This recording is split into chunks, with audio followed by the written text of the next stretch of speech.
Jelasin, Bi.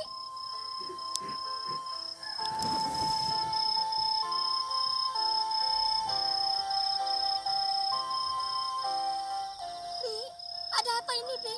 Tolong jelasin, Bi.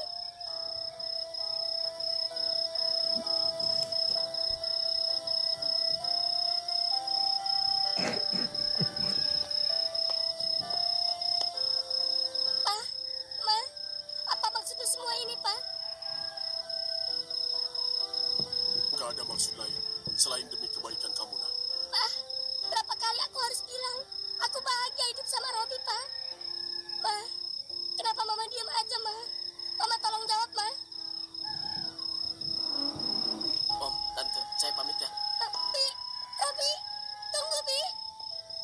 Bi,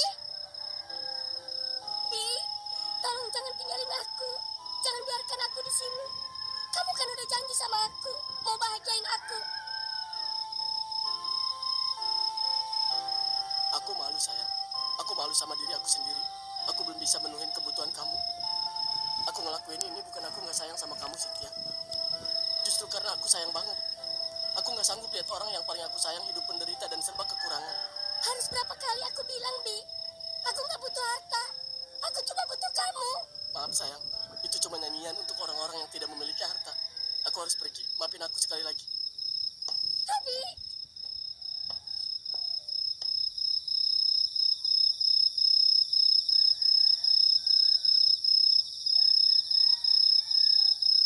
Bawa Cynthia masuk ke kamarnya.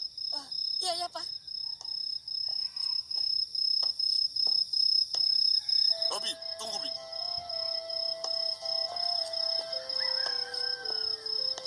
Kamu sudah yakin dengan keputusan kamu ini? Sejujurnya, saya nggak pernah sanggup ngelakuin ini, Om. Tapi ini untuk kebaikan Cynthia, Om. Saya minta maaf selama ini salah menilai kamu. Saya janji saya akan jaga Cynthia buat kamu. Baik, Om. Doain ya, Om. Kasih saya waktu 2 bulan. Biarkan saya berproses tanpa melibatkan istri saya, Om. Saya janji saya akan jemput dia. Dan saya akan menyayangi dia sebagaimana Om menyayanginya. Oke, Bi. Kalau gitu, saya pamit dulu ya, Om. Iya, Bi. Hati-hati.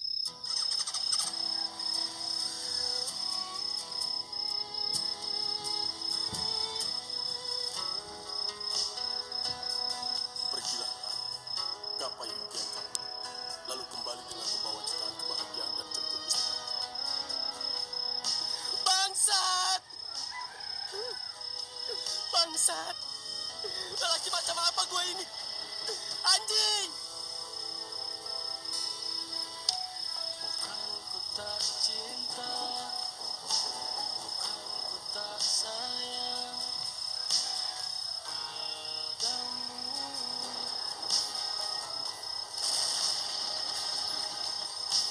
Hanya ku sadar tak mampu bahagiakanmu.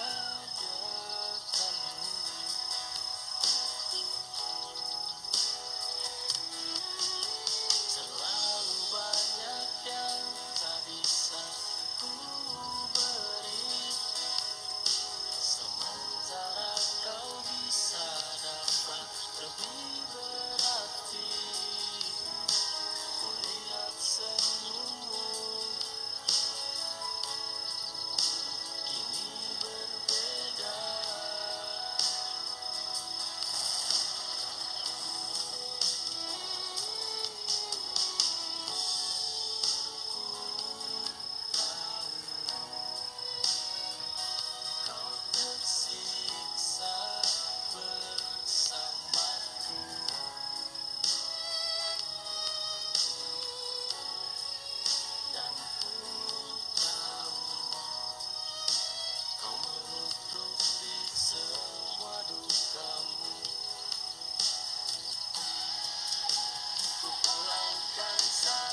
segitu aja capek banget ya. Apalagi si Robi ya, tiap hari harus lari mengejar cita-cita. Bisa aja lu jelek. Panggil Giat, mau ikut jikep nggak gitu? Kayaknya masih tidur dah. Ya bangunan. Oh, oke. Bi, Robi. Bi, bangun, Bi. Mau ikut jigong nggak? Bi, Robi. bangun Bi. Woi. Bi. Nah, bangun Robi juga kan. lu. Tumben lu pada jogging. Iya dong, biar sehat. Udah sono cuci muka. Ayo kita cari keringat. Lu, Yot, lu abis jogging juga. Pakai nanya. Lu nggak lihat outfit gua? Kayak abis kuli bangunan lu anjir. Jelek lu dasar. Serius Ege, lu kayak pemborong anjir. Udah. Diam lah. Malah duduk. Ayo, olahraga. Males ah. Males, gimana sih? Lagian lu ngajak jogging hari Senin. Ada aja lu. Lah emang apa? Ya kalau jogging tuh hari Minggu lah. Seru banyak cewek. Ingat, lu udah punya betina. Tahu? Kata siapa? Gua udah duda dong. Waduh. Serius lu? Enggak sih, belum cerai. Cuma pisah ranjang doang. Waduh, berarti di sini nggak ada si Cynthia dong? Ya nggak ada lah. Udah gua pulangin semalam ke rumahnya. Wah, parah lu. Iya deh. Habis gua kasihan. Rumah tangga juga kalau cuma buat bikin sengsara ngapain? Boro-boro mau bahagiain dia. Buat makan sehari 3 kali aja susah. Bisa-bisa kurus kering bini gua. Gua bilang juga apa? Jangan kawin dulu kalau belum siap. Denger tuh panutan gua.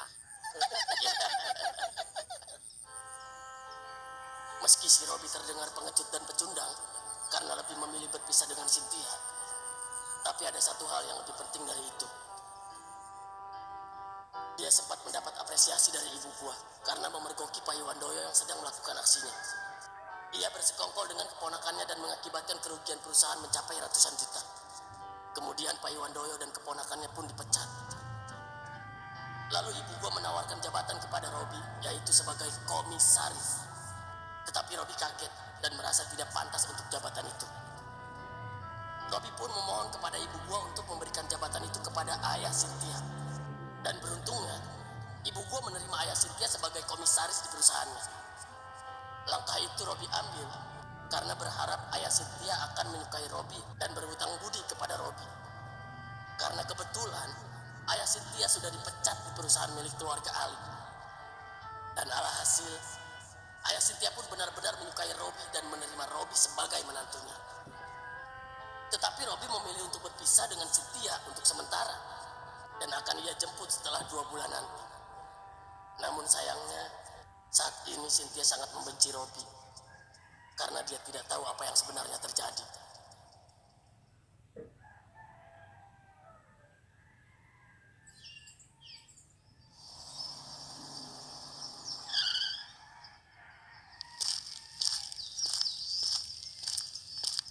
Mah, bentar mah. Punya receh nggak? Ada. Buat apa Cynthia? Aku pengen ngasih badut dong. Ya udah nih.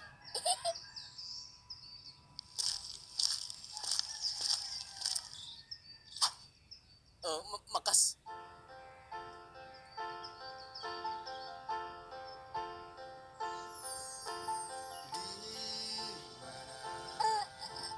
Kenapa?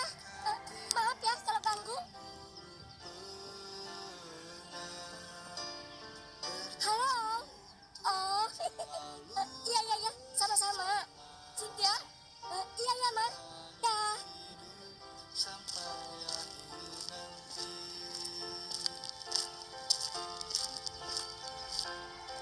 Sayang, aku lihat hari ini senyum kamu jauh lebih tenang.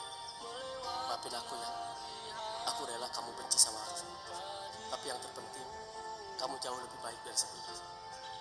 Meski ironisnya, kamu kasih uang ke badut itu tanpa tahu kalau di balik topeng badut ini adalah orang yang pernah kamu cintai.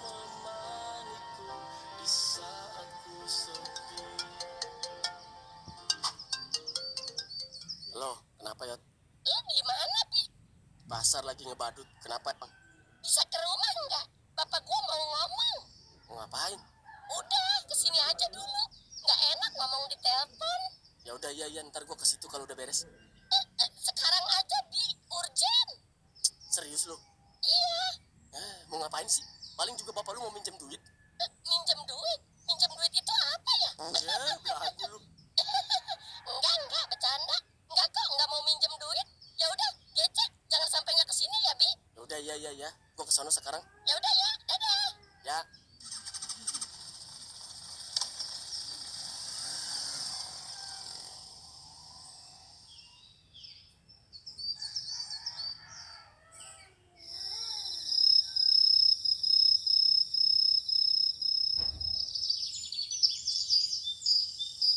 Nah, si Peot dari kemarin kemana sih, nak? Gua WA-in checklist 1 mulu. Dia gawe nggak sih? Ketemu lu nggak sih di sekolahan? Ada, gawe. Cuma tuh anak rada aneh sekarang.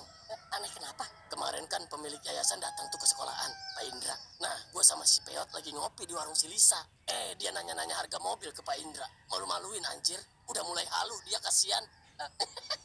Udah biarin sih, nak. Ngehayal kan kagak bayar. Biarin dia berimajinasi, yang penting gak gila. Kebanyakan imajinasi, ngeri halusinasi gak sih? Ya makanya, kecilnya tuh harus diimunisasi. Apa hubungannya tolol halusinasi sama imunisasi? Udah sih repot banget hidup lu. Mungkin si Piot pengen tahu harga mobil aja kali. Makanya dia nanya-nanya ke Pak Indra. Ya aneh aja, biasanya juga nanya harga diri.